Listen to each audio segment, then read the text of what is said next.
where I was like on the bus and like didn't care how far this. I think I still was living all the way on North Avenue, all the way super far up north, and I took the red line, the 353, all the way to Markham to Damn. go to the Markham rink just to experience the party and see the footwork. And I think the first time I did that, it was a a big juke jam like on the floor, like on the skating rink floor. So like I was able to see the blue mat on the floor, you know what I'm saying? Like I remember all that, you know what I'm saying? Like I think that's when I first started. I was like, oh, I went back to the projects and I told my guys like, yo, y'all spending that over my crib, we gonna go back up there. Like my boys like, man, we ain't from out south. I'm telling y'all, man, trust me, bro. I went by myself. Y'all gotta see this. Cause from bro, only parties we went to in our neighborhood was the parties that was like literally connected to the project building. We didn't really go outside our comfort zone. We was really locked in. We had a rectangle project, and we didn't really leave that project for Mm. years. I'm talking about days. We never really left that project. So when it came to when I had moved, but I kept going back to my hood, you know. And when I moved, that's how I like found out about the marker rink and stuff. I think I just heard about it. You know what I'm saying? I heard about 87 rink. I had heard about all this stuff, but I had went one time alone. Then I started going with my guys. You know what I'm saying?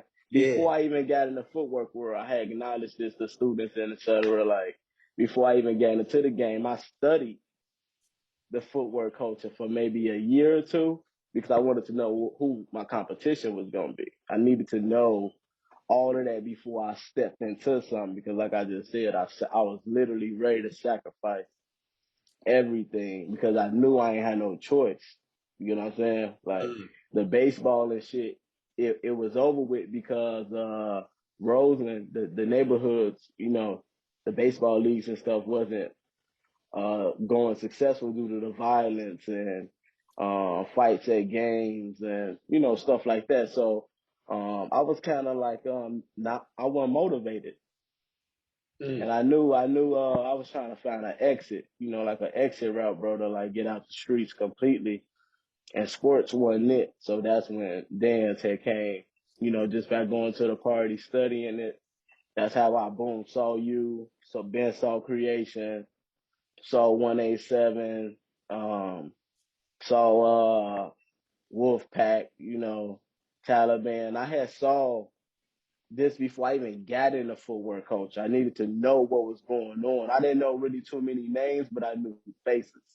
And I knew certain places, every place that I was going, Marker Rink, 87th, wherever. Like it was even some parties I was going to that I was finding out that my sister knew about that I was sneaking and going, and so it was a lot I was going through before I even got in the footwork culture. I wanted to make sure I knew, you know, was what because I wasn't coming in with a friendly attitude. Like I was literally bringing all of my anger and strength from the streets into the culture. You know what I'm saying? I was lit, so I didn't really come in with a mindset to like, you know,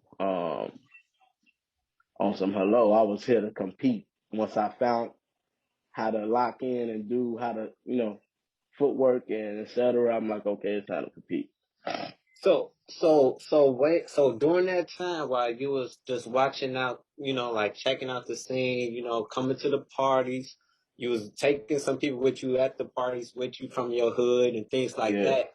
While during that time, was you still trying to like play it? Like, was anybody teaching you at that time, Nah, or was you just like watching what you were seeing and like trying to mimic? nah, I wasn't even really mimicking, bro. I had got into a situation where I think something happened bad. I don't know what it was, but I kind of scared myself.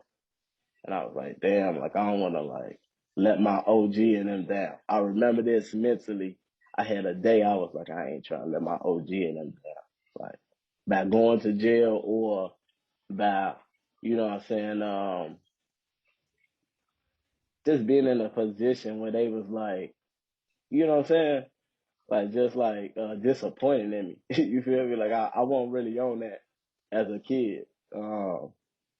So with that being said, that's what made me, you know what I'm saying, like lock in with, you know what I'm saying, footwork and everything. Mm. So did you? After going to the parties and once you made the decision that, man, you know what, I want to actually start learning. When was that, and who was your first teacher? Uh, from what I remember, I pulled his um, ass out the house. this from what I remember, Nisha, I found out that Nisha was going to creation practices.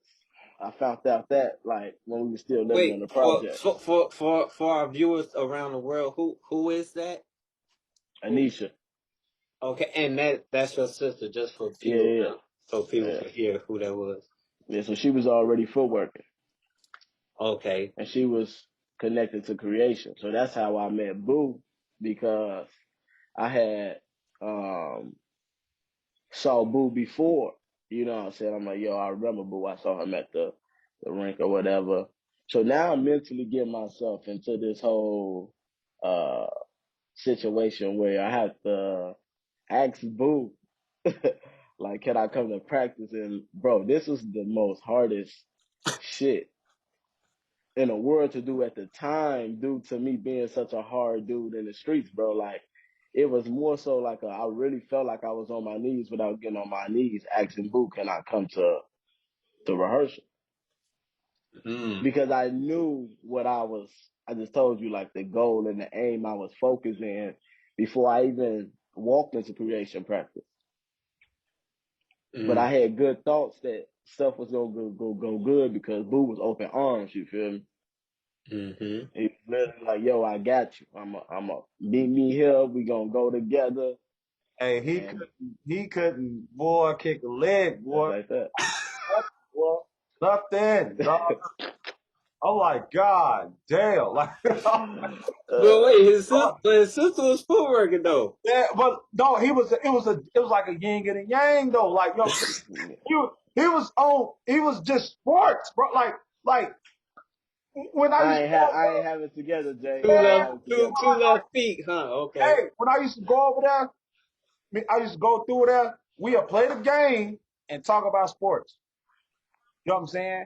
And then like, and then that's when he told me like, man, I want to dance or whatever. And at first I thought he was bullshit. I was like, man, hell no. Like, hell no, I ain't. I'm like, okay, all right. You know what I'm saying? Then that's when I was like, you know what? Come on. Like, you know what I'm saying? And nigga, he surprised the shit out of me, dog.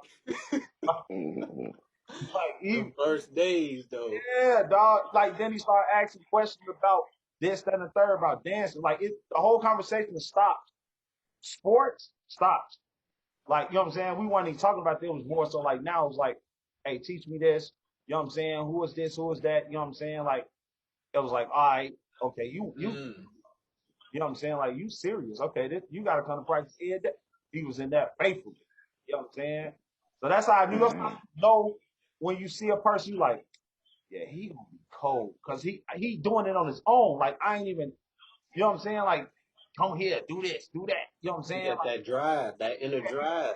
he created his own lane. You know what I'm saying? I was just, you know, like I said, I was just right place, right time. You know what I Yeah, mean? Dang. And yeah, from bro. and from there, then what happened, Pauls? No, bro, I came to practice. Boo literally like just like delivered me like mail. Like he brought me to practice. Because when I look, because Like the reason why I male. say that is because when I came to practice that day, it was actually um auditions. Mm. That's the day Theseus. It was a lot of people that was there that day that tried out for creation. You get what I'm saying? And that Whoa. day I was supposed to try out, but Boo was like, nah, he good. He on probation. That man, you at the time, like, I'm weak as hell, but I don't know I'm weak as hell. You feel me? Boo know I'm weak as hell. Like, now I understand why he put me in probation.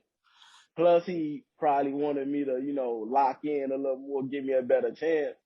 But but it's good that it did that, it went like that because I think I had a 3 month situation at the time. Creation had 3 month, uh, like probation as far as to get good at a certain time. Mm. And I got out in a month and a half. Yep. And this came from just like anybody will tell you, bro, like when I was at practice, like I wasn't really asking, like, you know what I'm saying? Because creation was so hard back then, it was kind of like, all right, if you ain't asking, you ain't getting nothing. So, and that was my problem when I was a shorty. I ain't want to ask, you feel me? Because, I don't know them, Mm. you know what I'm saying? And, something that was super hard for me too, bro, just being honest, is that at the time, everybody in creation, was like, and we all was in like different gangs and stuff like that. You know what I'm saying? So everybody that was in creation at that time, from the south side, is a total opposite of what I grew up on. You know Mm-hmm. what I'm saying? So I also was dealing with this whole accepting those I've been in beef with for years, letting that go, Yep. which is a part of the sacrifice I decided to make because I told myself once I get in, I'm leaving that alone. You know what I'm saying? So that came a lot in with the reason why I was at rehearsals all the time is because I stopped going up there. Like I stopped going to my project, stopped going to my neighborhood, to disconnect from that energy. And I put all that energy with going to rehearsal. If I went at rehearsal, Boo would tell you I was at his house in the basement. And then that's how it uh more so like I feel like that drop off led to Charles. I got connected with Charles um from like a couple 2 or 3 shows. My first 2 to 3 shows. Next thing you know, Boo like kind of gave me the Charles, and then that was a whole nother story. Dang. Well, then go into that chapter. Um uh that was pretty quick, bro. Like it was just like I remember at rehearsal, like I just told you, I had that month and a half. Once I locked in with that month and a half, um, I remember we had a show on 55th at 55th and King Drive. It was like a where they had the pool and stuff at. Like they used to have parties and stuff there. And we had a show to do. And I didn't make the slot as far as anything, but I did make the slot to freestyle. I guess I was decent enough to have 15 seconds or whatever. And when we had that show, I had did some mic and nights that were super slow. I'm talking about like slow, very slow, bro. Like as far as pausing, but at the time I was doing that because I really was trying to figure out what my next move was, or I was trying to make sure I was on beat. You get what I'm saying? And that day, literally, Charles pulled me to the side, like, Paul's Eddie. Like, that's your name. Like, that's going to be your name, bro. Paul's Eddie. And at the time, I'm thinking in my head, like, my style was the way it was because I actually was trying to figure out how to stop thinking so goddamn much and get to the next move and, look fluent, like a fluent Chicago footworker instead of looking like I'm thinking or, I go to like a blank space. But I Mm. guess he saw something else, which now I bet I'm locking in on his style because, from what I was told at the time, people either make up their names or teachers or something give people their names. And at the time, I did not have a name, bro, and I was really wondering about a name. You know what I'm saying? Like, there was some dope names in the game that I'd have heard, you know what I'm saying? So I was just like, I need a name that's gonna be like real, like that's really gonna describe me. Mm-hmm. So when I had got that name, now when I'm at rehearsal, I'm locking in on that style. I mean, like I'm going back over those Mike and Ikes. I'm going over running mans, all type of stuff. Um, and I remember one day I had did this routine at creation practice. In order to do this show, we had to do at a college up north by Lawrence. And again, like remember, bro, I'm at practice. I'm a kid. Like I ain't really saying nothing to nobody. I ain't paying attention to nobody. And people was trying out for the routine, so I had taught myself the routine on the side. Dang.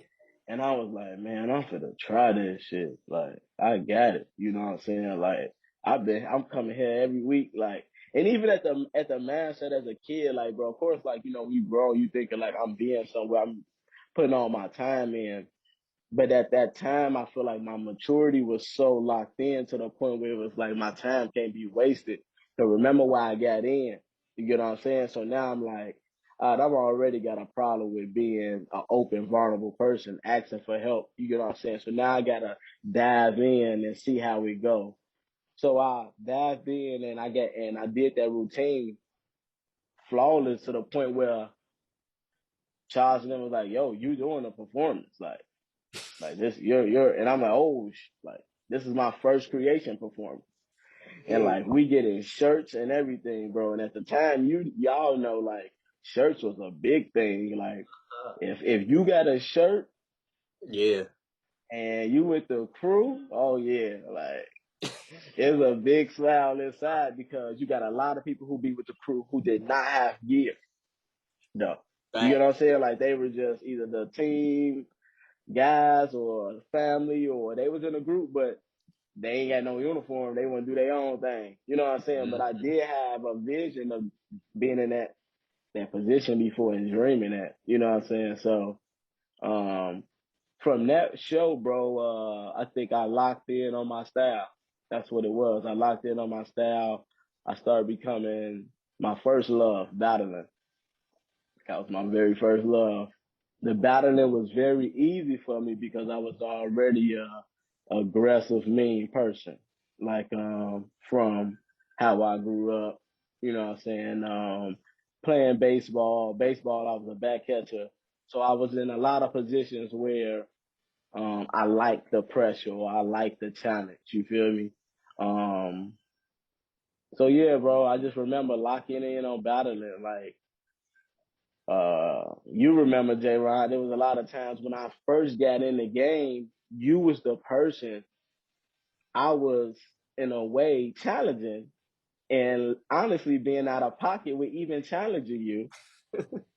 But when I first got in, you was one of those people that got that young that young bull of me by my mentors, you know what I'm saying, challenging me to push it, Mad Dog and etc. So it was a process with um uh just understanding how to battle.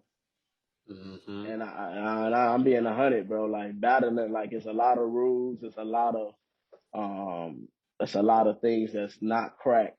It's a lot of things that cracky, you know, for those that don't know, is raw moves and dope moves, a lot of things that's I had to learn truthfully what's good, what's not good, what's acceptable, what's not acceptable. Like it was a lot I made sure I wanted to lock in with the battling part, especially with being one of the battlers at the time when I was younger. I took battling serious. Um, but I was such a team player, bro, that I didn't take battling as serious as I wanted to. And the reason why I say that is because you had people that were so focused on that, like Tempo, Basic, Kendall, Theseus. Like we had a few people that were like a little more locked in with the battling than me because I think I just cared about so much team group battles. Mm. I knew I'm a threat, but I don't want to be flashy being a threat. So I didn't at that time I didn't care about being one of the best footworkers, or I knew I wanted to have a body count and win battles, but I really cared about doing my part when my group battle. Like that was my big focus in the beginning of my footwork career. Like making sure I wasn't a weak link, making sure I wasn't just a jab. You know what I'm saying? Like those were things I was thinking about. Like I don't want to be a jab. Like I want to be a heavy hitter. Yeah. So that's how I train myself with the battling, battlegrounds, going to battlegrounds a lot, going to 87 rink. I was faithfully in marker rink, to the point where I was going without booing them, and I was going to the point where they were saying my name on the intercom, and all the DJs knew me. To the point where if I ain't had no money, I was able to get in for free. Markham was my place. Like that was my place that I was like, Pops, can you please? I know I got school tomorrow, but can you please slide out here and pick me up because Markham over, you know what I'm saying, late and the bus stopped running. I need you. You feel me? Like Hey, you he was at a he lot of like, places. You was oh, at a lot bro, of places. you got to think Speak. about it though, bro, because at the time in Chicago, moving around on CTA wasn't dangerous. Like that's how people got around. Like people was on the bus. You know what I'm saying? Mm-hmm. So it was like once I found that route, it was over with. I'm like, I'm at Markham Rank. I don't care if it's on 167. And remember, I'm coming from North and Claiborne though, so that's really 2 hours away. This was before I moved to Roseland in the hundreds and started traveling. Was doing the commute all the way from the north side just to find out about the culture. This was when I was just trying to, you get what I'm saying? 2 hours away, boy. Yeah, bro. So I locked in with the battling, took it super serious. But at that time, Chicago Footwork Kings was going on. Mm-hmm. And that was just inspiring, like, period. You know what I'm saying? At the time, I remember the first Footwork Kings performance I saw. I was literally glued to Boo, Mad Dog, and Charles to the point where I was around the rehearsals all the time. I was around the members all the time. So uh, I had a little different push than other footworkers, I feel. You know what I'm saying? I saw a light before I even knew it was a light. You get what I'm saying? Like I got in doing the battling and stuff, but the performance aspect was something else. I saw that I knew I can reach. I Mm-hmm. just had to figure it out. You know what I'm saying? And then uh I got connected with Footwork Kings with Kenny. I remember Kenny was also not in Footwork Kings. And we was at rehearsal one time just being like studies on the side. And me and Kenny had created this routine that was like 165 beats per minute. Like that routine is definitely not 160. The one that we used to do, bro, in the suits, the da na na na na na na na na. I remember me and Kenny had did this routine out of nowhere in rehearsal. Like, and I don't mean we weren't trying to step on toes or none of that. You know what I'm saying? We was just like, yo, we got some. Like, I think if not mistaken, later Lady Soul at the time asked, you know what I'm saying? Like, y'all got something? Like, let me see what y'all got. Who was the manager at Footwork Kings? And she was like, whoa, that's it. And she, boom, right off back, if I'm not mistaken, due to the help of the bros talking and um, our skill level actually being ahead of our time, bro, we got in Footwork Kings way before we were supposed to. We got in at 16. You're Yep. supposed to be 18, if I'm not mistaken, to get in Footwork Kings. Yep. Y'all 16. 2 Yeah. years early. Yep. Yeah, bro. So, yeah. So then that's when, you know, performing came in. Which was real nice because now you was the person that I told you like I fell in love with the style Boo brung me in, I started being super close to Charles and Mad Dog. And these are the people that was in Footwork King. So now my trust and stuff is like just a little different because I'm with people who is all connected. Like it's all connected, and I'm also in a situation where I knew my life was going to change. Mm-hmm. Just from staying on my game, being 100%, and what I did as far as what I brought to the table as an individual, as a team player. Um, I feel like never stopped since I started. It's just as far as uh, going 100%, whatever it takes. Um, but once I got in, I think I've been locked in. So it was the battling, and then I performed, and then performing led to teaching.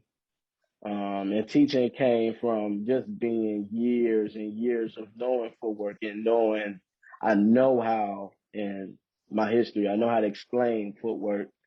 I think it's important that if you feel like you master something, you should know how to explain it, or you should know how to teach it, or you should know how to um, make sure people understand you, whether it's their culture, their style, verbally, English, all that stuff like really shouldn't interfere if you feel like you're very good in something. So I think at that time when I did all the performance all my life, Footwork Kings had broke up, and then I was still in that performance mindset because I was still a beast with being a choreographer. Um, and then I literally remember talking to Charles about teaching. Cause I used to go to Charles' class and just watch, take notes. Like I used to just write down in a notebook, like what's like certain important stuff, introducing myself. Like this is like this important stuff. I was from the street, bro. I didn't know a lot of my parents and stuff, amazing parents, but there's a lot of stuff I didn't know how to really do though. You know Mm-hmm. what I'm saying? Like really introduce myself to the point where people are comfortable. You know what I'm saying? Like explain and really stand on what I represent and what I'm finna do, which is Chicago footwork. I didn't have that um full confidence before becoming a teacher because I was always a person who just focused on myself. So now this is now stepping out of the team situation, which is performing or battling. Teaching ain't no team.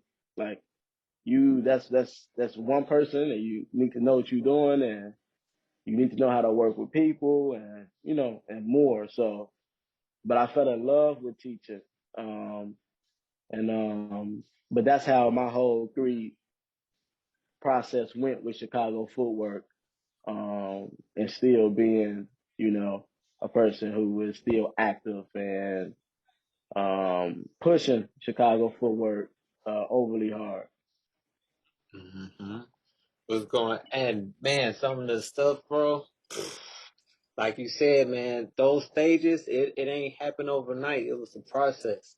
It was Yeah, yeah, definitely a process, man. I remember even the beginning days when you was getting snuck in the clubs just to be able to yeah, get a yeah, chance to learn the history firsthand. So a lot of places people never got a chance to see, you was there soaking it up like a sponge. You know yeah, what I'm saying? So to be able to be able to witness that knowledge, be the front row center, and be doing it was the best way to be able to share that in your teachings. So yeah. be able to have that experience behind you to back up what you teaching. Mm-hmm. And You also, know. too, when y'all was young, you know what I'm saying, when we created that Young Guns, you know what I'm saying, uh chapter, you know what I'm saying? Like Yeah, we wanted we it was the thing behind that was just to create y'all own identities, you know what I'm saying? yeah, Like even to piggyback back then, um when you used to like you made a trend of coming to to battle with a book bag on. You know what I'm saying? Yeah. You know what I mean? So it was Yeah. Yeah. we was like that was the whole thing with us. Like, man, what can we bring? What can we bring to the table that's gonna be different? You know what I'm saying? You know Hmm. what I'm saying in the circle. And y'all started like, man, it was to the point where me and Charles wasn't even thinking about things. Y'all was coming up with stuff, you know what I'm saying, and bringing it to us. Like, you know what I'm saying? Yeah. I mean, I had at the time, I had got a grabbed a trust with Lil West and Ty and Greg. I had like got a real strong trust, especially with Lil West because Lil West he was an animal before I even got in the group. This little boy, all I saw was this guy with glasses 10 people apart. Yep. And then I found out at the time he was young, so I had a big respect level for him because he gave me like just highly respect just because I don't know if I was upcoming or he just thought I was dope. But I wasn't trying to step on his toes though. You know what I'm saying? Like man, you again, we kids, but I'm ahead of my time with maturity. Like especially at this time, because I do remember the time because Wes was telling me like Wes and Ty was the young gun. Mhm. Lil Greg and me came in late. Lil Greg became one of the heavy hitters by going to Warzone and stuff like that. He was being known. People like me who was going to BGs and stuff like that, everything wasn't on camera. You get what I'm saying? So that's how boom, Lil Greg got a higher position by boom, putting in work and actually, we actually being able to see it on YouTube. When me on the other hand, I'm like actually putting in work to the point where Boo or Chaz and Mad Dog and them getting calls, about me and stuff like that. So we had different angles and we had a different type of trust being the youngest guys in the group at the time. Right. Yeah, So how I was just about to say that too, man. Like being so young, your hunger definitely, you know what I'm saying, outgrew a lot of people. You know what I'm saying? To Yeah. the point where I remember when we was on the road, Charles like, man, I'm about to fly him to New York, man. This little dude, I'm about to sneak him out of Chicago. I'm like, what? Yeah, Like yeah, that's how yeah, much work you was putting in. Like, hey, yeah. even talk about that, like, so we went from boom the streets, right? Hmm. Then you get into the group. You know what I'm saying? This is something that you wanted to do. You like, man, boom, cool, I'm in it. Now, you know Yeah, what I'm saying, now I gotta work because I need to build a name. You know what I'm saying? So yeah, you build a name. After you build a name, you do the first performance, boom, you get that out the water, you know what I'm saying? So now you getting implemented with everything that's going on as far as the Chicago footwork culture is concerned. You know what I'm saying? Now, boom, Paul's Eddie is a household name now. Boom, right? yeah, So yeah. let's talk about that transition from just being a street dancer to now you on big stages. You know what I'm saying, you in magazines, you know what I'm saying, you went from that stage to now like like now you professional for professional. You know what I'm saying? So Yeah. like let's talk about that. How was that turnaround? Um, the turnaround was fast though. You get what I'm saying? And the reason why it was fast because Footwork Kings was so major. Yeah. Like we really was traveling the world. And you got to think about it. At the time, y'all were old. I was a kid. I was 15, 16 on flights. You know what I'm saying? Like actually in high school time frame, like talking to my guys while they in class, I'm on a plane. Like I had a different experience than y'all. So I feel like mine's kind of trans. That's why I knew before I got out of high school, I wasn't going to college because I had already experienced the professional part of footwork. You got a lot of people who footwork and they only get to experience the street side for the first 10 years, right? Never nothing professional.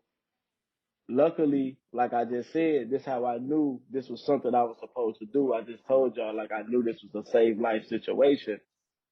I wasn't in the game too long where I was boom right into the performance. That's just how my setup of who I knew and stuff. It just happened like that. And once I saw that I had the opportunity, I wasn't playing no games. So that's the reason why my process was a little faster, because when I had the opportunity, I really worked hard for being where I'm at now. You know what I'm saying? And that's why I'm actually grateful people like y'all, who are super important people in the footwork culture, was able to see it, because that's a lot of years of work, you know what I'm saying, that either I worked under y'all, and then I was literally in a situation like LeBron and Kobe and them, being grateful they could be next to the person now playing the game, and you know what I'm saying, even though they still like somebody you look up to, but now you're actually on the team, and we both gotta depend on each other. That Yeah. was a super big accomplishment for me. You know what I'm saying? Um, it just was, bro. And I was never the person who like be jealous or hate, you know what I'm saying? When I was in creation at the time as a kid, focusing on myself, and Boo and them was doing all that, y'all was doing y'all thing in Footwork Kings, I just thought it was beautiful. I just thought it was raw as hell. When y'all was wearing, you know, the Chicago White Sox tees with the hats cocked. I just thought the shit was crazy that it was an all-star team, because that's all it was, like a all-star team on a performance level. But it was just incredible because the juke music was literally designed for a performance format for you to understand footwork at a different light. You get what I'm saying? Yeah. I just saw a lot of juke performances back in the day and et cetera, where the performance was crazy, but the music, you knew what was going to happen in the music. Footwork performances, you'd have heard some music come on where you just froze. And that's because of how locked in those DJs, Gantman and et cetera, and them at the time was making those blends for Footwork Kings performances. So I think I had a lot of, you know, light to see when I first started. My first 5 years of footwork, I had a lot to motivate me. Mm. And I just took advantage of it, bro. You know what I'm saying? 'Cause like I just told you, like I came in with a mindset to just work hard, bro. Like I was really focused on working hard. Um, and like literally, like a generation now is different. You know what I'm saying? Like as far as where footwork is at in the world right now, not people mentally. At the time, you know what I'm saying? Like, we weren't thinking about money. We weren't thinking about none of that type of stuff with footwork. I know I wasn't. Like, I was a kid going to high school, bro. Like, I was working. I was a fake janitor working at a church cleaning on Sundays to make $60 and stuff, bro. Like, I wasn't nowhere near thinking about making money for footwork. But when I saw that Footwork Kings performing as a whole, I did dream to be on stage with them. So when I first finally did get my first check or whatever, it was like just like wow. Because like I just said, I didn't know you could even get paid for footworking at the time. And then again, I was a minor, you know what I'm saying? So I was in blessed situations, bro. You know what I'm saying? And like I just said, I'm grateful for it because I know where I was gonna end up. Mm. You know what I'm saying? At the time I knew, like, and I checked myself real quick. I think that's what's wrong with the generation now. They don't check themselves. I checked myself at 13 and 14, and I was like, man, like, get your shit together.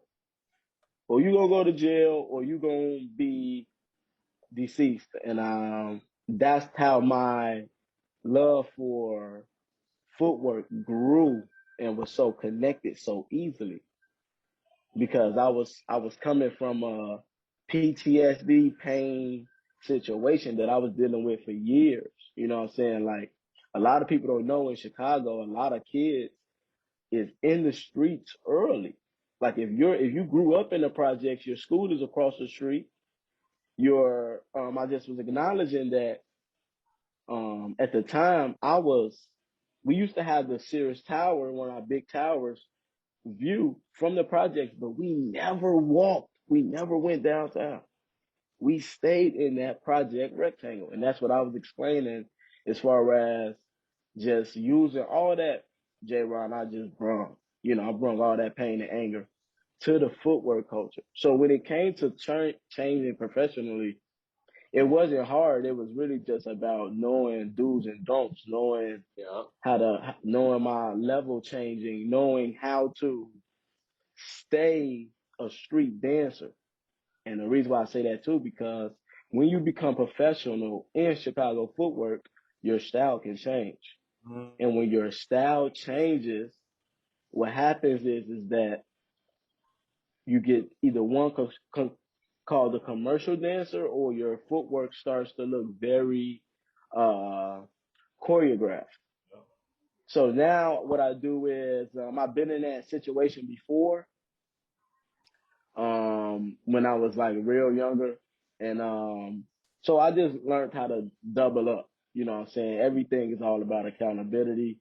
I know that with being a choreographer, with being a person who loves to make performances, all these routines and stuff like that is, I got who knows how many routines in my head. So you can only imagine the separation I have to do when it's time to battle.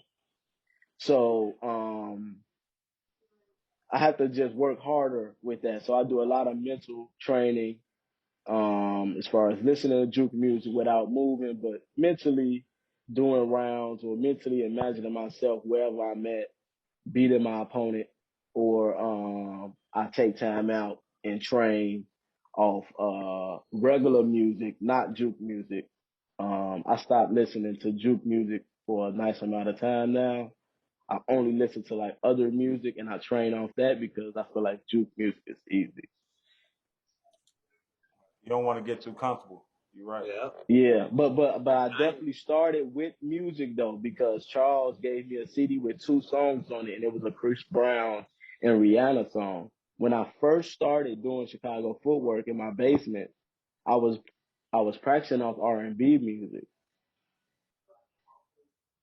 So I think that's another reason why I'm so connected to regular music, because I had people only playing regular music around me. I trained with juke music on my own, but music was my connection. I'm a big hip hop fan. I love juke music, but hip hop is what got me so connected to juke music. Speaking of music, hey, shout out to you and Sonic on that Welcome Home on that rock. Uh, yeah, yeah, I yeah, think I yeah, think I think that was another that definitely was a big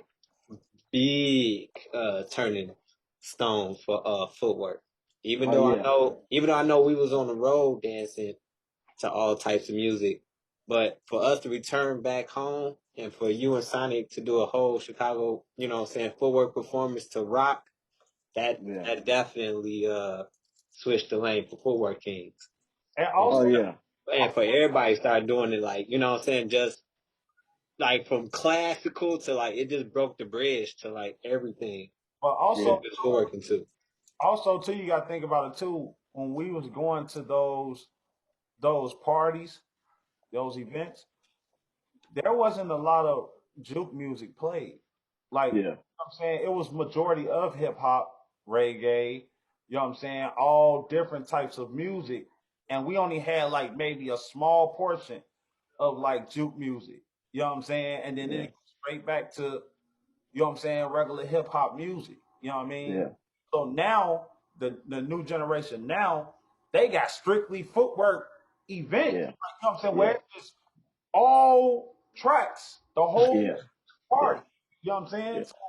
So that was the difference too. So you know what I mean? Like, and y'all was, you know, Paul's, y'all was part of, you know what I'm saying, that generation, that shift. It started shifting at that time. Mm-hmm. It started going from hip hop to, you know, reggae, all that, and then it's, you know, it started spiraling to just strictly Chicago footwork music. You know what I'm saying? Well, we was going to Wildline, that's all they was playing. Well, while I was still playing the hip rolling music too. Like, you know what I'm saying? Yeah, Like, Yep. yeah, you know what I mean? So we had to do what we had to do because we had no choice. You know what I'm saying? Yeah. So the DJ wasn't gonna change. You know what I'm saying? Because they knew we was there. Like you gonna play number tracks today? Like, Yeah. nah.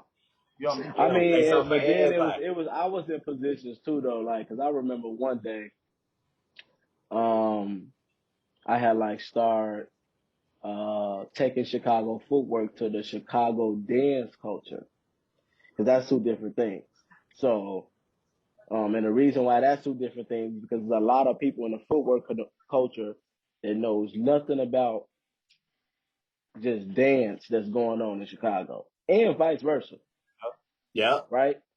So it's a show that started going on called Carnival, and I was like, man, like I just told you, I was in it to win. You get what I'm saying? Like, so the first thing I was thinking about, like, man, like I see something bigger. You know what I'm saying? So I wanted to start making my own pieces as a choreographer. And at the time, uh, the good thing was is a little bit at the time was also making shows. So we were making either combined shows or separate shows. So we wanted to make sure we shot at them from different angles as leaders being choreographers. You get what I'm saying? So we start performing for the Chicago dance culture. That's just hip hop dancers, poppers, stuff like that. And I remember one day this guy said something like, "Man, y'all footwork so dope, but soon as y'all get y'all arms like soon as y'all get y'all arms and like basically, you know what I'm saying, he basically was acknowledging weaknesses." And it hit me so hard because I'm like, damn, can I really fire back at someone who just watched me perform and then said that? So I bit the bullet. And if you notice now when I dance, my arms now is what you really need to worry about, because that comment pissed me off so bad to the point where it really acknowledged how fast and how good footwork is, to the point where your arms can be a weakness and you won't even know. Your arms can be stiff, you won't even know. A move can be so much better if you knew how to move your arms. And that's when I made sure, like, all right, with arms, I'm not playing no more just because of somebody like hit us with a weakness. And I was like, I needed that. You know what I'm saying? I needed that because at the time, as being a choreographer, you got to think about it. It's my job to make sure we all look great. So if our arms are not alike, you know what I'm saying? Like, these are little notes and stuff, you know, J. Ron Boo, like y'all used to be there, like making sure, like in a beginning stages, like creation shows, FWK shows, like those one of the things. The reason why rehearsals was hours because of art. Yeah. Yep. That footwork, Bang. we had that. The footwork was easy. It was the arm, like literally knowing how to control your arms. That's the reason why we was in rehearsals for hours. Mm-hmm. Them, Discipline. hey, them rehearsals was yeah. Yeah, man. Discipline. Let's go. For I real. remember them rehearsals, bro. Oh man, that just brought back memories, dog, for real. Because I do remember those rehearsals. Them, God, them, Yeah, Nightmare. yeah, Them 35th Street days, boy. oh, yeah. like, you know what I'm saying? Yeah, I never was in a position where I had to trust somebody so much. Like, you literally had, if it was six of us in rehearsal, we had to trust each other so much to get things right, get things correct. And then the crazy thing about it was that, like, you know, a lot of people don't know, like, those rehearsals, sometimes, you know, in that first hour, we was on our shit. Everything looked perfect. Yep. That still ain't have nothing to do with what time practice was over. So we had to do that stuff perfect over and over and over and over till y'all was like, all right, 50%. 60%. All that training stuff, bro, I'm super grateful for because that's how I know how to like beat my opponent. That's how I know how to make a show better, knowing how to go 10%, 20%, level 2, level 4. It's important as a footworker to know your levels. Absolutely. You got to know your levels if you're battling or if you're doing choreography. You get what I'm saying? Like if I'm talking to you, J. Ron, I should easily be able to be like, J. Ron, let's go to level 3, and you should understand me. Absolutely. You get what I'm saying? Like, but that's just off the instinct of I feel like the whole just loving footwork and feeling like you master footwork. I feel like we have mastered footwork and battling wise and performance wise, like a lot of stuff we have done um was hard work, you know what I'm saying? And um it was even harder as a team, you know what I'm saying? And that's just being honest, you know what I'm saying? So it's great to see, you know, where we at with it now. Yeah. Hey, give me one of your top like Hmm. performances. Top performance. Yeah, One of my top performances. top performances. Uh,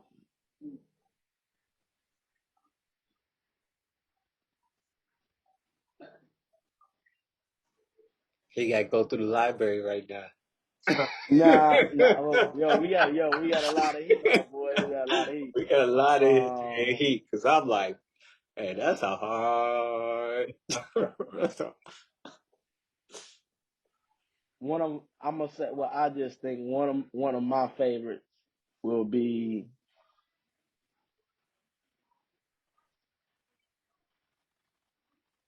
our performance. We did a performance in San Francisco. J. Ron, you and me actually did this performance together. And this was, if I'm not mistaken, Hip Hop International. And the reason why that performance was so good because our first performance doing that was at the Apollo Theater in New York.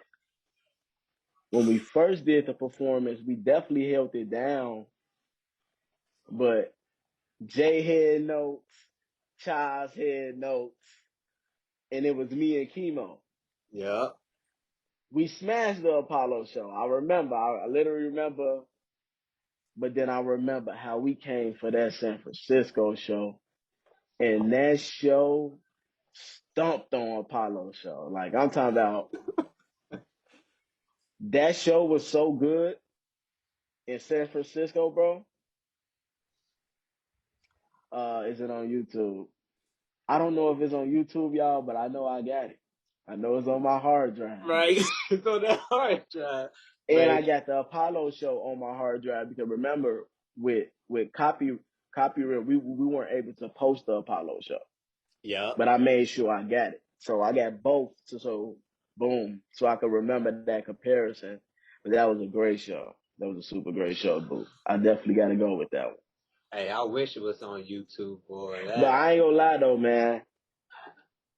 It's a lot of performances I'd have done. Hey. Yeah. It's to the point, bro, where I thought you was gonna say ABDC nah. or No, not over that Apollo show. or American. Not that Justin Timberlake. ABDC2 commercial. Right. And the reason why I say it's too commercial is because we had we had limits. It was only so far we can go for that show. We held it down, Right. but it was more controlled in their time frame or what we had to deliver in this amount of time.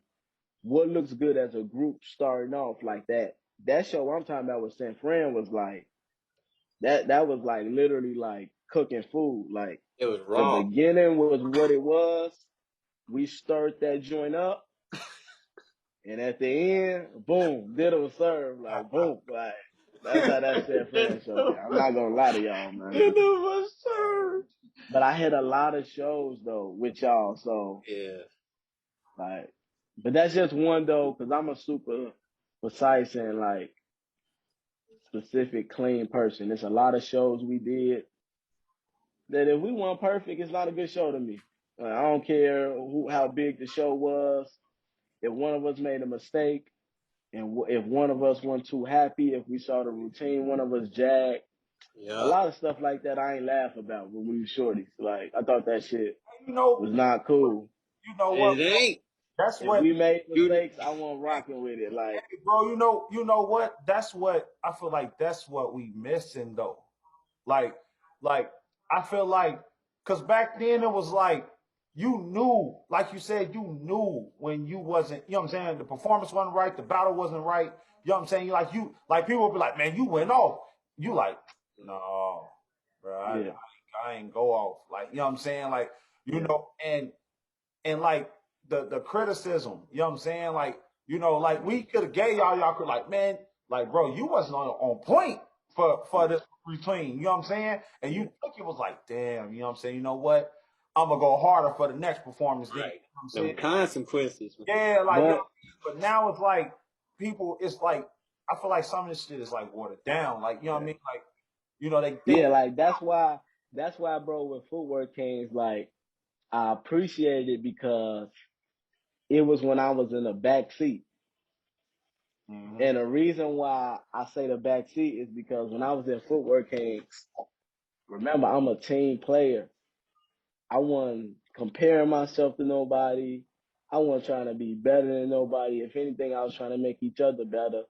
I was trying to make sure I was a person everybody could count on in the routines and the shows.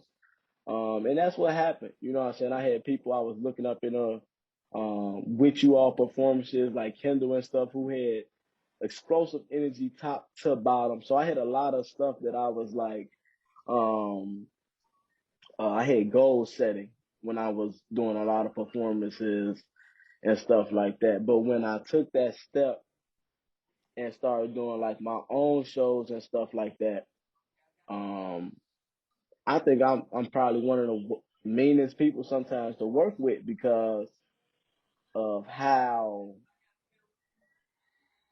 much pressure I put on the the task or the goal. I'm very uh what I think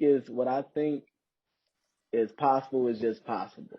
So that can be the juke, that can be how fast we moving, that can be me making sure you hear this sound and we gotta go over it and over and over. Usually when I do pizzas and shows and stuff like that, people will tell you like I'm the meanest in rehearsal. Like sometimes you come in rehearsal, like you try to 50% me, I'm on you. Like, because you got to think about it like, if I ask you to do a performance, I know your potential.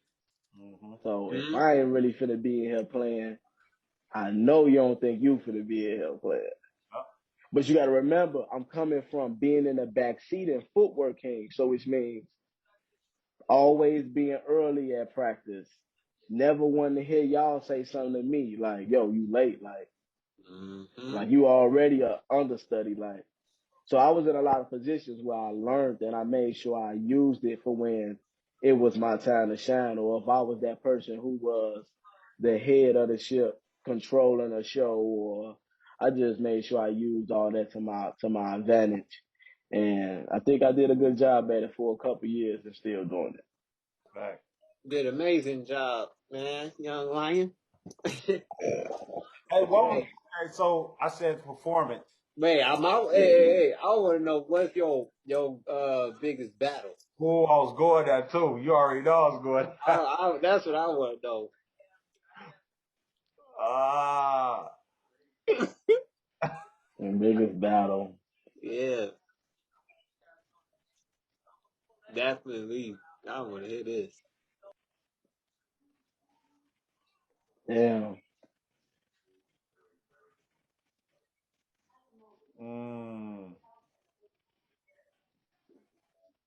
'Cause this boy done got battles after battles, so I'm curious. This a Who brought hard the one, bro. heat? I ain't gonna lie to you. This a hard one, bro. So I really don't got an answer, but I got a backup answer, and then I got a battle I will pick. Okay. I don't know about my hardest battle, but I got one of my best experiences, and that was being in the King of the Circle. I remember being in the King of the Circle at Marco Rink with the blue on the floor, and I remember making it to the semifinals at Marco Rink. So whoever I went against on the first time, I literally experienced dancing in my space and traveling to that person on the floor, which is the most one of the most biggest things at a Yeah. King of the Circle, especially at one of the legendary places. So my first person, I don't remember fully who I went against, but I won though. And then I got to go again, and I think I won again, and then I got out. But that was a huge experience for me because I saw King of the Circle on DVD when you all were in it. And remember, at the time, I was there, but I wasn't in the game. I was studying. Yeah, So man. I saw that King of the Circle live. I just wasn't a footworker. Boom, got the DVD and started when I got a creation. I trained to get ready for the King of the Circle. Boo would tell you before I was even accepted to do King of the Circle, they had to approve that I was ready. So we had a lot of rehearsals at practice. Yep. We had a lot of situations where I had to hold my own to make sure I held it down when it was time to battle. Yeah. But I was gonna say the reason why I don't have a favorite battle situation is because a lot of my behind the scenes, I feel like a lot of my battles are behind the scenes. Yep. And that's because I aim for my stuff to look that way. I'm so precise with trying to get a body, or I'm so locked in with trying to get a W that I don't want it to be loud. I really want it to be personal. So if I'm in a party or something, and you know how they be like, put your name down to battle, and I never cared about none of that because I'm not trying to impress none of y'all. This was like, it's super important to me that the person I'm battling lose or he die first. Yeah. That's important too, because when you in parties and you battling and ain't nobody watching, ain't no rules. Yep. That's why I like catching you on the side. I ain't got 3 rounds to show you I gotta prove something. I actually can break you down. You get what I'm saying? That's Yeah. why I like them side battles. So I don't really got a favorite. I just know I got a decent body count. Hey, them I side, feel like I got a decent body count. hey, them side battles can go forever, boy. Ooh, Yeah, yeah. But that's why I like them though, because it's actually training too. You get what I'm saying? Like it's not impressive to show, oh, we went 10, 15, 20 rounds, but my crew, we train for that. So which means if I train at rehearsal to go 15, 20 rounds, you think I'm training like this for rehearsal? No, I'm training like that to catch somebody in public and be in a situation where you die first. And now, with me training with my style, what I just announced you, J Rod levels. Yep. If you're dying and I train myself pretty well, I can knock my level up on you, which will erase the beginning of your round if I'm strong enough to do that. So I had a different way of like my goal setting with battling and you know Yeah, it's and chess, not catching and get checkers. and winning and not being that person like, oh, he got smoked or Paul JD weak. Like I tried to make sure I was never that person where Paul's got burnt. I was never in that situation because I made sure I was ready. Like Boo will tell you, like even in the beginning stage, bro, I didn't rush to get in no circle. Like I was cool with chilling till I was ready. You know what I'm saying? Because there's a lot you got to learn. You got to learn with people putting their hands on you. You feel me? Like again, I'm coming from a situation where I'm coming from street mentality. People putting their hands on you, people all on your back. Being in situations where the circle is small and that battle still goes on. Ain't no, you can say open it up and people can open it up, but if you hit the battle in a small circle, it's your job to still win that battle. If that floor was wet, It was your job. So it's a lot of like, you know what I'm saying, battle situations you got to be in and you know, learn from to be a good battler and not take L's. Mm-hmm. Right. No, like I said, those are the best for me. Those are the best battles for me, man. Like those side battles is everything. Yeah, Everything. Everything. yeah, Camera yeah. on, them be the best. Boy, the ones that you talk about, people like, man, did y'all get the footage? You like, I hate the You cameras. gotta be there to see it. you I had hate to. the cameras. I never been a camera person, bro. Later on down, of course, I started liking the camera because I came a director, but I never cared about when we going hard that camera, like, you know what I'm saying, being recorded and we got only 3 rounds and stuff like that. I used to hate that stuff. Like, I wasn't really a fan of that, which is the reason why I think I was hesitant to get in competitions because that also go back to me being a team player. We already had bulls. You get what I'm saying? People were any event I went to where people were footworking. If I didn't get into the battle competition, somebody from my crew was. So I was always also in a position where it's like I can just support. You know, sometimes you could be in positions where you ain't gotta be like, all right, I need the light too. I wasn't that person. I was on some high tempo getting in, basic getting in, boom. I'm here to support. Then when the battle over, boom, I can get my bodies in. That's how I used to look at battles and stuff. Like I didn't really care about like getting in so many competitions, proving I'm a king. Like that wasn't my mental. I was just wanting to be good. You get what I'm saying? Like, and as you can see, the reason why I wanted to be good because I had different focuses with the battling, performance, and teaching. I wasn't just thinking about battling, so I think that's why my focus wasn't just locked in on battling, even at a young age. Well, we can start getting into these questions because I know y'all got some questions for Yeah, bro. I was just about to say they were just now coming in too. Yeah. The matter of fact, oh wait, you was about to kick it off. No, you can go. You can go and kick the questions off. All right, so definitely. So we had Tams with what she had said. You mentioned that you saw something when you came from the streets to footwork. You called it a light. What did you see exactly in footwork? A career or discipline? Um, I remember,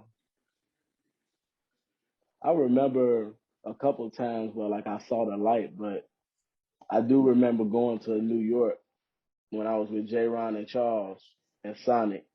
I had snuck to New York at like 17, 16.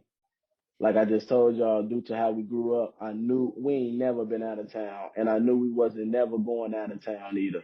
So this was a sacrifice I knew I had to take, and I just gonna try to be as slick as I can with going out of town and not missing this opportunity. Because I felt like at the time Charles was flying me out because of me working hard. Um, and I wasn't asking too many questions. You know?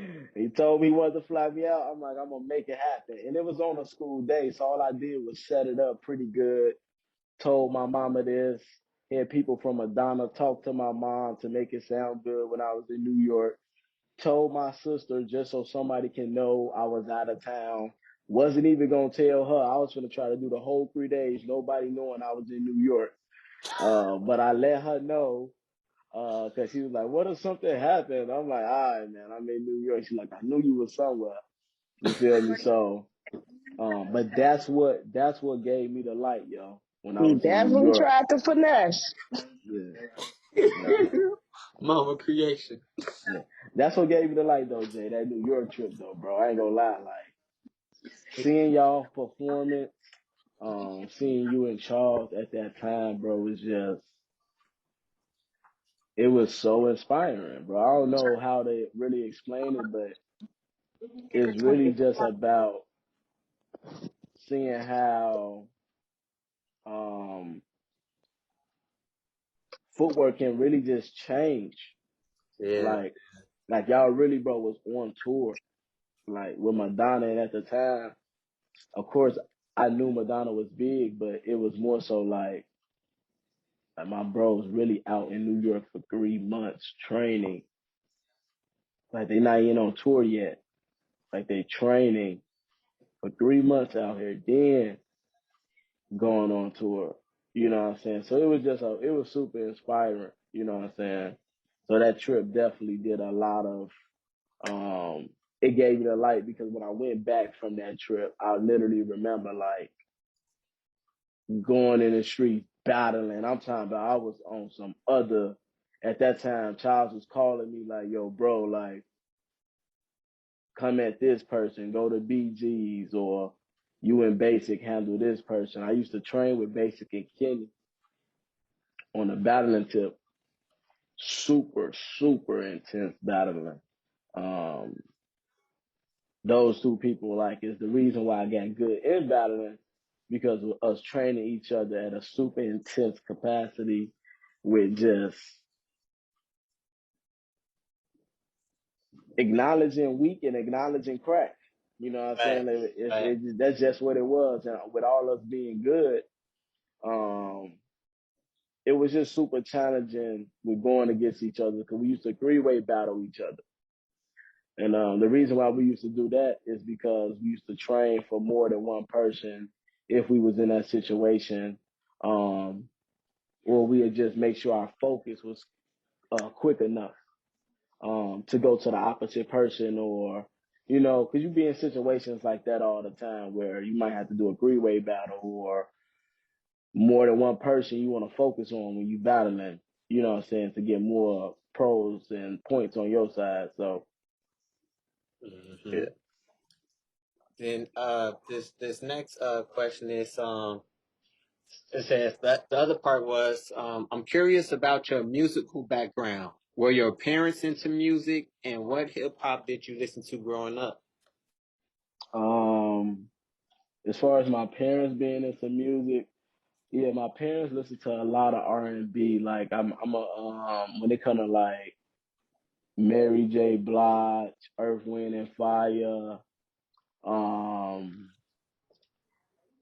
The Temptations, The Five Heartbeats, Kim, Marvin Gaye, Erica Badu, uh, Faith Evans, Kelly Price. That's my mom and them. So I had soul in me from the beginning. And my mom and dad step a lot. They always stepping and stuff like that. So I didn't notice. Of course I don't. But remember when I was playing baseball and all that type of stuff, I wasn't even listening to music. You know what I'm saying? Like it took footwork for me to even start listening to music as a whole. So I think what happened is that I started understanding my connection to music, which is understanding that I hear different than other people. And I took advantage of that. Most of the stuff, bro, I learned with myself, I took advantage of. When I realized I hear music different than people, I advanced it. Anything I knew that I found out I was decent in, I started working on it. So that's how that went, bro, with music. Like I just started standing on what I wanted to hear, which was R&B music, hip hop music that I like listened to or grew up on was like Biggie, Nas, Jay-Z, um, Tupac, uh, Dr. Dre, um, Snoop Dogg, uh, Ice Cube, real heavy, you know what I'm saying? Like real like boom to the point, LL, all those people like my mom was listening to all this stuff, bro. I don't really remember my pops really like, you know how like you remember them, you know how you had them days when you like with your OG or whoever taking care of you and they had that song that come on where they be like, this my jam. I never had that situation with my dad. Like a song never came on and he showed this expression like, that's my cut. And when it was probably Kim or Jaheim or Ja Rule, you know, certain songs that it was hard with it, but it was also soul and R&B and love with it. But my mama, she had I think the person who gave me that taste with music, and made me like, just connect to music at a different, just listen to music differently. You know Mm. what I'm saying? I listen to music differently, bro. Like, R&B and hip hop and pop and whatever I listen to. Like, I'm not really judgmental with music. It be some songs that come on that I like just because I know it's gonna make me smile. You know what I'm saying? I got certain playlists, and you know my whole kind of life is controlled by music. Facts, facts. Then this next question right here, this is from Irina, and she said, "Can you please tell us more about Chicago footwork culture versus Chicago dance culture?" Yeah, Chicago footwork culture is basically just like the culture that we are in, which is um battling, um mostly battling. You know what I'm saying? Of course, there's other stuff that goes on with Chicago footwork culture, but it's a battle style that usually is on only certain parts of Chicago. And if it's not out south or out west, if it's something up north, it could be a nice event. You know what I'm saying? Like, but mostly battle situations are out west or out south. The reason why it's separate from Chicago dance culture is because, as I stated before, when I started footworking and doing shows at dance shows, like this, the Chicago dance show. So it could be like a Chicago dance show that's in Champaign for U of I. Big dance show. The whole footwork culture probably don't even know about it though. But this is a big dance show. You know what I'm saying? Like, that happens every year, that some of the best dancers of Chicago are choreographers. But like I just acknowledged, footwork and just hip hop and etc. is two different worlds in Chicago, because regular dancers don't be going to battlegrounds or a battle street situation, because that's not their culture. You get what I'm saying? But let it be class. They're gonna go to class. Class is tonight. This person is teaching. If you think in a footwork mindset, a footwork and not going to a class, that's not how it go. Cause this is my culture. Like, I grew up, I'm like in a way born footworking. Like, I'm going to battle, not going to a class. But that's a Chicago dancer mindset, going to class or um, getting into conventions like Monsters, or conventions like Reveal, or different dance things that goes on that just footworkers don't know about. That's the difference. Mm-hmm. So when I was younger, I started stepping into their world because I wanted to be known as a choreographer doing Chicago footwork. So as I was telling you, I was already ahead of my time. Like, just because footwork kings had stopped, that didn't have nothing to do with me. Like, because remember, I was in the back seat in footwork kings.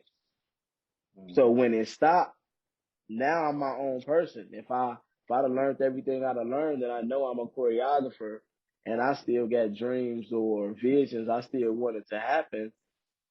I'm gonna make it happen, because the generation is still growing. People getting new people come on. Things is changing. It ain't like I'm gonna run out of people. You get what I'm saying? So it's like I just wanted to continue doing what I was doing. Facts. Good. We got a. Oh, go ahead. Go. Oh yeah, I was about to say, and then this was our last question, and it was saying from my brother Melvin. He said, "What big things can you see coming from the Chicago footwork culture in the near future, or what would you want to see um, coming from the Chicago footwork culture in the near future?" Um,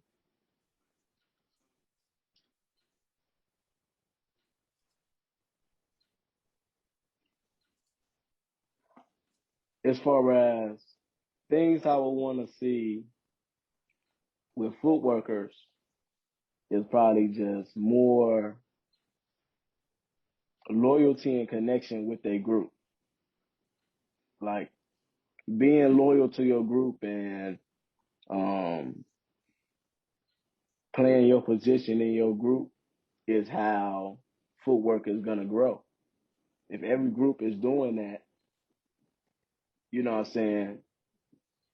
I feel like so much can happen with footwork. You get what I'm saying? Um, Things that I would like to see in the future for footwork is more opportunities in Chicago. Um, uh, Maybe uh, more events where they can express themselves performing though, like in a way like dance downs, like how we used to do them a lot. Um, and more sessions. I feel like I'm in a position where I have power, but sometimes I don't take advantage of it. So, like, as example, like throwing a battle session. I know if I throw a battle session, everybody will be there. You know what I'm saying? But like, this is just examples of how, in a way, I can help. You know what I'm saying? Helping the rest of the people also who throw events sometimes, um, and just keep teaching and keep inspiring the youth that's coming in, which is coming in pretty strong, and focus. I've been seeing the youth really like lock in on footwork. And that's great to see because I feel like we ain't really seen that in a long time. We've been seeing for years now, people all ages learning footwork. Chicago, I feel like had a big pause due to life changing as far as um, life changing with the generation and kids just having different loves and connection with art and choosing not to take that and choosing other routes. So we haven't seen like a lot of youth like be locked in. I feel like the way they are right now in a little minute. Um, as a collective, I mean, you know what I'm saying? You got people in groups who nonstop get youth and been going hard with the youth, but I feel like more groups now has been locked in with the youth, and I think that's dope. Big facts. Big facts. Yeah, I hope people been taking some notes on them diamonds. Yeah, this boy been out I there ain't dropped dropping no all night, diamonds, man. dropping them diamonds all night, man. I ain't dropped no diamonds. Man, Take that's note. Take note. for real, Yeah, for real, man. I want to appreciate you, bro, for taking the time out of your schedule, man, and locking in with us on the show. mhm. You know what I'm saying, and spreading uh, your history on, you know what I'm saying, on the Chicago football culture that you saw when you was younger. You know what I'm saying, and Yeah, you know what I mean, because a lot of people want to know a lot of people want to know our stories. You know what I'm saying, and we want yeah, your flowers before, you know what I'm saying, it's too late. A lot of people, we lost a lot of you know what I'm saying, people in the culture, you know what I'm saying, that didn't get, yeah. you know what I'm saying, let everybody know what was going on. So Yeah, Hmm. super, super, man. let everybody know Yeah, the story, man. yeah, bro. That's really what it is, man. It was getting into something I ain't know about, falling in love with it, and had no limits with it. I really wanted to be the best I can be in Chicago footwork. Like I wasn't like aiming to be the best, but I did want to be one of the best. That's Yeah. definitely that definitely was a goal, and I think that should be everybody's goal. Like if you locking in on footwork, like get the softness out of you. You gotta aim to be one of the best, so you can just be good. Mm-hmm. You can't think like yeah, I just want to be decent. Like it don't work like that. Like get that out your head. Like 1000%. All the comments, bro, all or nothing, go hard or go home, kill or be killed. All of Chill. that comes from just going 100%. Like Yep. so, I think I was just locked in with going 100% with battling and performing, and now teaching. And I'm just at a point now where I express footwork through visuals. I make a lot of videos now to release my pain or release my stress or release happiness, you know what I'm saying? With the movement of hip hop or a song I probably like, or I try to make sure I fluently teach, due to having so many files and folders of crack, like just moves and stuff that, you know, I ain't gonna do nothing with it. You know what I'm saying? Like, because now I'm literally at a point, bro, with footwork where it's like,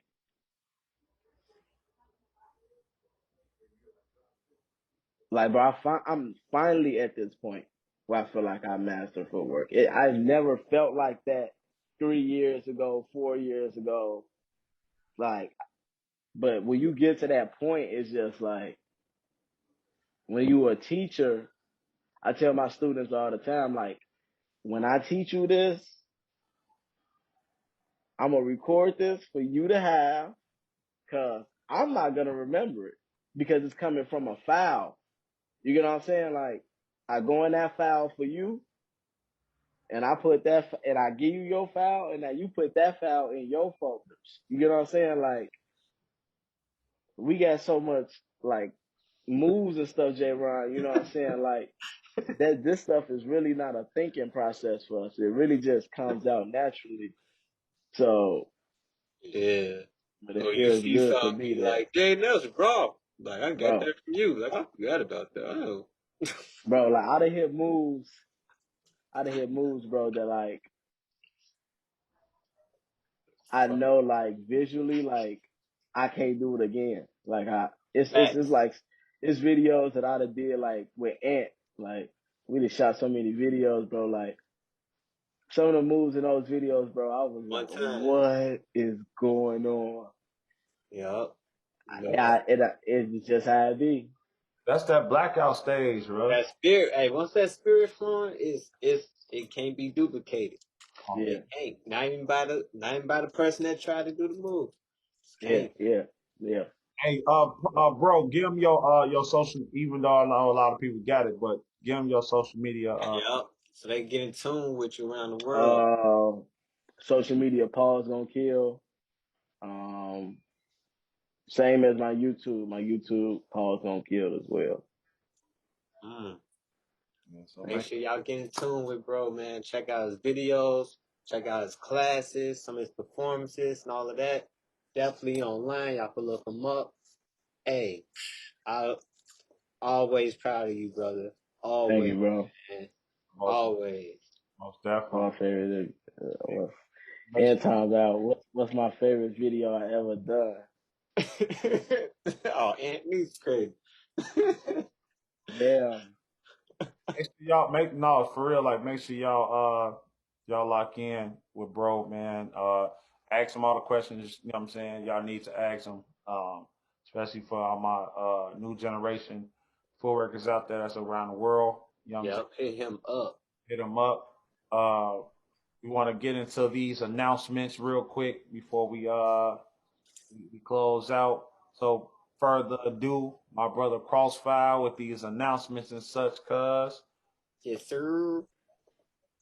Yo, what's the word and such, y'all? This be your boy Crossfire, aka Mr. Watch Your Witness.